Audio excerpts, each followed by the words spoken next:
Okay, sit. Boy. Hi everyone! Welcome back. This is Sierra, and today we're going to be talking about zero waste dogs.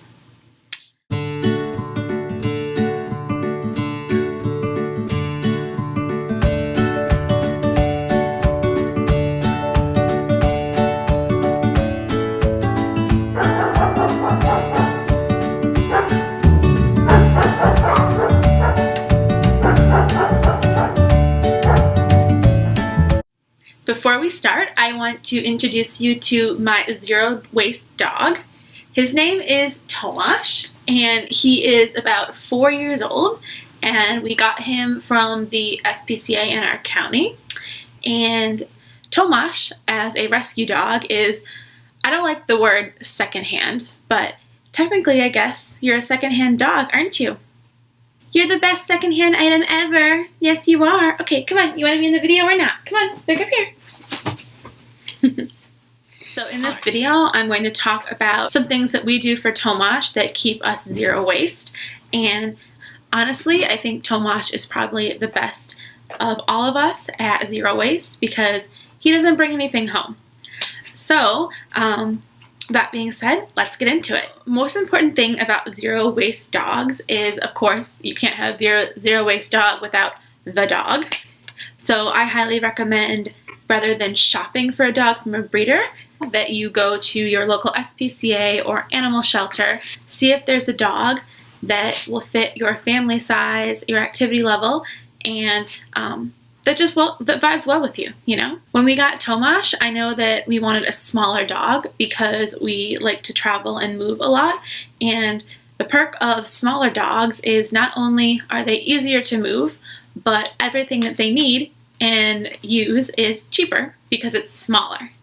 So, for example, since he's a small dog, he doesn't eat as much, and when he goes to the veterinarian, his medicines are cheaper because the dosages are low, and the same with his vaccines. Those are all cheaper because, again, he's smaller. So let's get into pet supplies. So the most important item that you need, of course, when getting a dog is dog food. Now, ideally, when it comes to being zero waste, the best option is to find a nutrient-dense and hey, rude.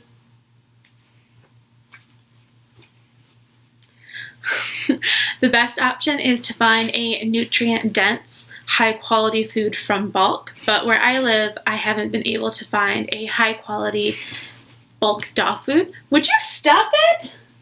You gonna make this a game?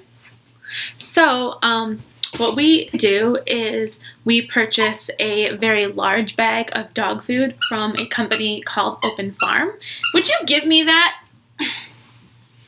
Fine. I guess it's about dogs. It's fine.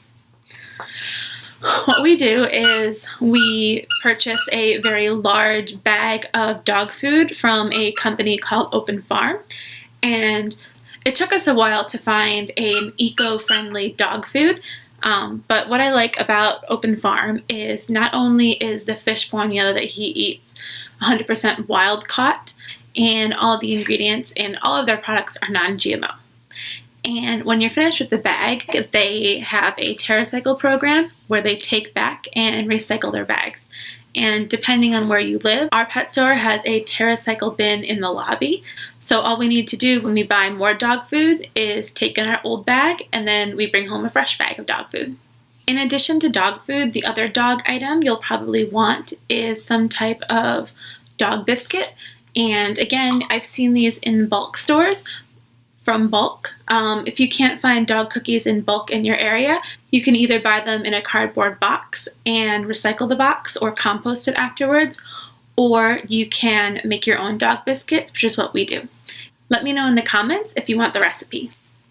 And last, in the food section, it's great if you have dog food, but of course you need something to feed your dog in. I recommend a stainless steel bowl for your dog because the stainless steel is indefinitely recyclable, and in my experience, it's a lot cleaner and easier to maintain than a plastic bowl. If we had gotten Tosh after going zero waste, I probably wouldn't have honestly purchased these dog bowls at all because he's a dog and he doesn't really care what he eats out of, and I would probably just let him use human bowls because really, like, if you look at the science, his mouth's cleaner than mine. Even though I brush my teeth, and I brush his teeth, but their mouth is cleaner than ours, so why can't we eat and drink out of the same bowl? Wash it first. But if a bowl is safe and clean enough for me to eat out of, then I think he can eat out of it. Right. The next category of dog-related items I'm going to talk about is items for the house that they need or that might be useful. I think a lot of pet experts would agree with me, is getting some sort of crate or kennel for him or her to sleep in or be in while you're gone. Don't know if you can see, but that's Tomash's kennel, and as you can see, it has a doggy bed inside of it. Okay. In my experience, it is sort of difficult to get a dog kennel used, but I got Tomash's kennel from a former roommate that left it behind because she was in a hurry and straight up forgot. And even though I called her to give it back, she never responded. So I knew that eventually I wanted to get a small dog. So I just saved it, and now we're using it for Tomash. Another item I would highly recommend for your dog is some sort of bed. And his we got pre-zero waste. And so both of his, I think, are from Home Goods, maybe? Yeah, they're from Home Goods. But alternatively to purchasing a dog bed, I've seen a really neat doggy bed sweatshirt tutorial or old sweater tutorial. And what you do is first you stuff the body, which is going to be the bottom of the bed, with rags. And then you put the arms around and sew the hands together. And then the middle serves kind of like the base, and the arms serve as the sides of the bed. Last item you want to purchase for the home for your dog is probably a few toys. You, of course, can get them from secondhand stores. Not sure where we got this one, but it's some kind of pheasant or whatever. But I've seen a lot of tutorials online where people make dog toys out of either tying rags together or old socks. Just make sure that you don't put any googly eyes on it, because if they ingest the googly eyes, it could cause blockages, and that it wouldn't be good. Next category of things are things that the dog needs for his identification and also for leaving the house. When we first got Tomash, he came with his own leash and collar from the SPCA. So in the area of collars, I have seen... Tomash, that's loud! As you can see, Tomash loves his rawhide. So another food item I forgot to mention for dogs is rawhide bones or deer antlers. Talk to your vet about what you think is best for them to have. Most pet stores sell deer antlers, rawhides, bully sticks, pretty much anything you want in bulk bins, and you just pay per piece. Really anything that you want, you can get in bulk from the pet store. Hi, no. You can have it when Mommy's done filming, okay? Because you make too much noise with it. Here, play with your toy. As I was saying, when we got Tomash, he came with his own leather collar, and I think it's a polyester recycled, some kind of fancy recycled leash, I don't know.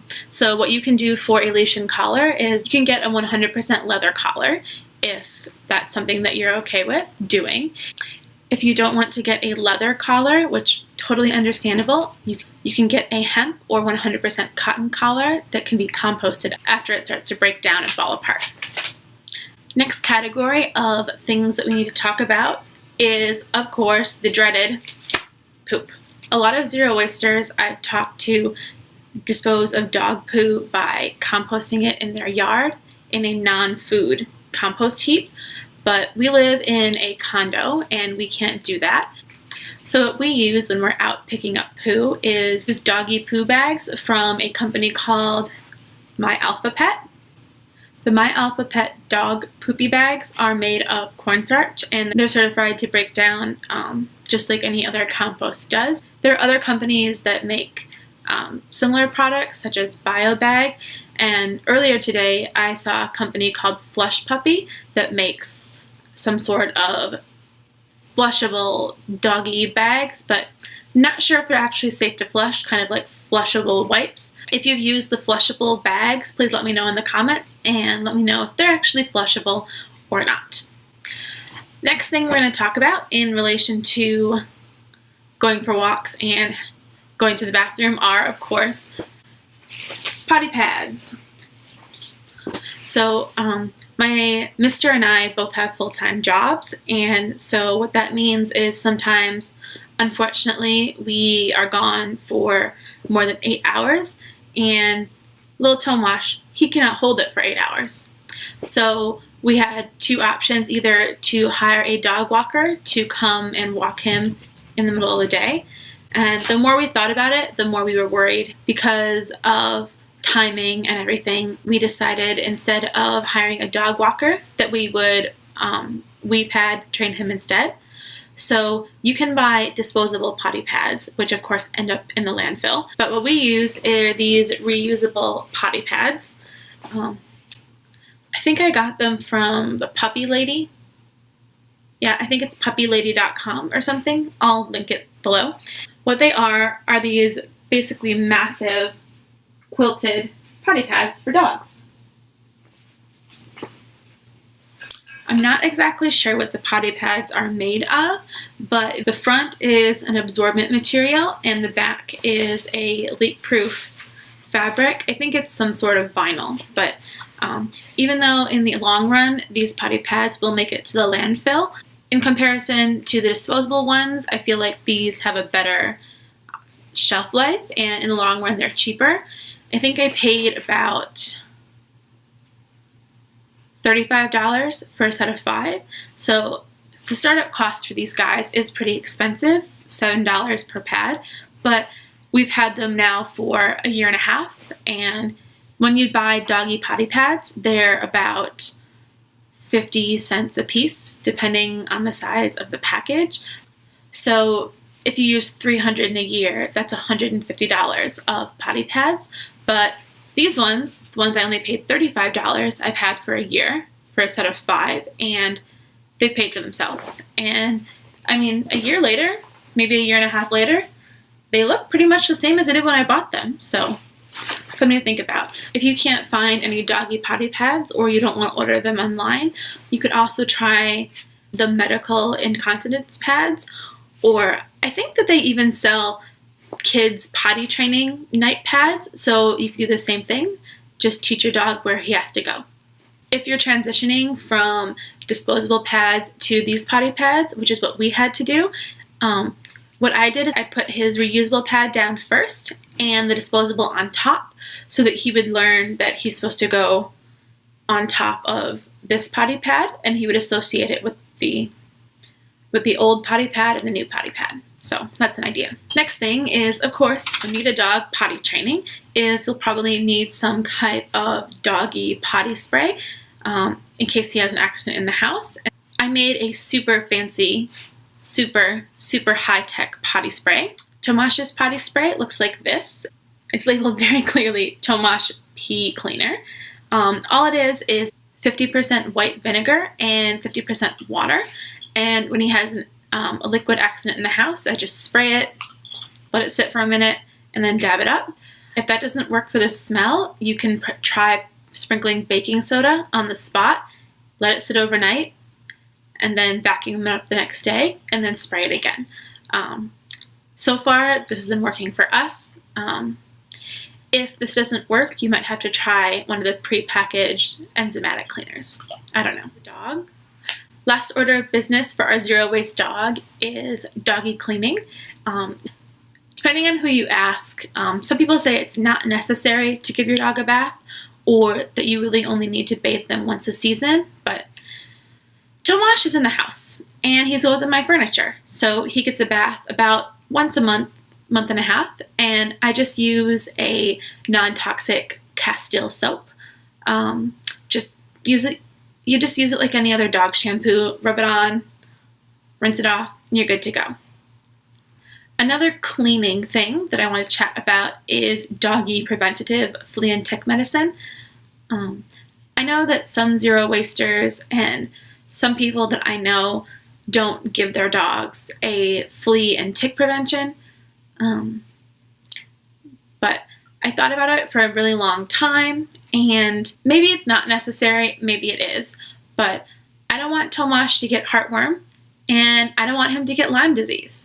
So we do give him both a heartworm preventative and a tick preventative orally that work from the inside out. But I noticed this spring the ticks were crazy.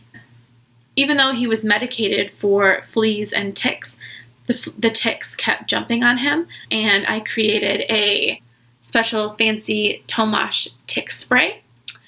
And all it is boiled and then cooled water. And then in my 2-ounce bottle, I added 10 drops of eucalyptus oil and 10 drops of, don't remember, lemongrass. It's lemongrass. And then all I do before I take him out for his walk is I give it a shake, spray him down, he's good to go. Another perk of using this as a tick spray is it's kind of a doggy deodorant in a way, and I've noticed that by using this he doesn't get stinky as fast. Right. And so that concludes my recommendations for zero waste dogs. If you can think of any other ideas, please let me know in the comments below. And if you liked this video, please hit the like button and subscribe. Thank you for watching. Bye!